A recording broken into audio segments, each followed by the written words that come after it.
tunaenda kujenga viwanda hivyo kwa mwaka huu wa fedha. Asante Mheshimiwa Rais na karibu. Mheshimiwa Rais, karibu katika banda hili la halmashauri ya wilaya ya Ludewa. Mheshimiwa Rais, karibu kwenye banda yetu ya wilaya ya Ludewa. Mheshimiwa Rais, kwa majina naitwa Sande Dogratius, ni mkurugenzi wa halmashauri ya Ludewa. Mheshimiwa Rais, katika halmashauri yetu ya wilaya ya Ludewa ni wilaya ambayo Tanzania nzima imejipambanua kwa kuwa na kijiji ambacho wananchi wake wote wamelipiwa bima ya afya.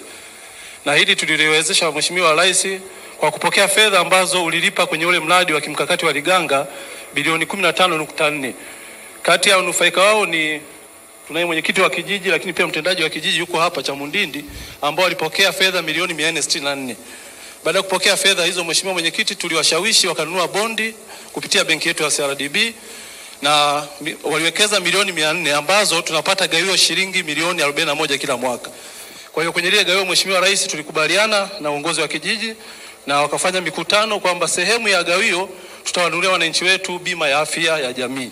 Kwa hiyo wananchi 2586 wa kijiji cha Mundindi wana bima ya afya, lakini pia wametumia fedha kwa ajili ya kuboresha mfumo wa maji katika kijiji cha Mundindi, ambacho sasa wananchi wanapata maji safi na salama. Lakini pia mpango wa baadaye ni kuweza kupima maeneo kwa ajili ya makazi kwenye kijiji kupitia fedha hiyo.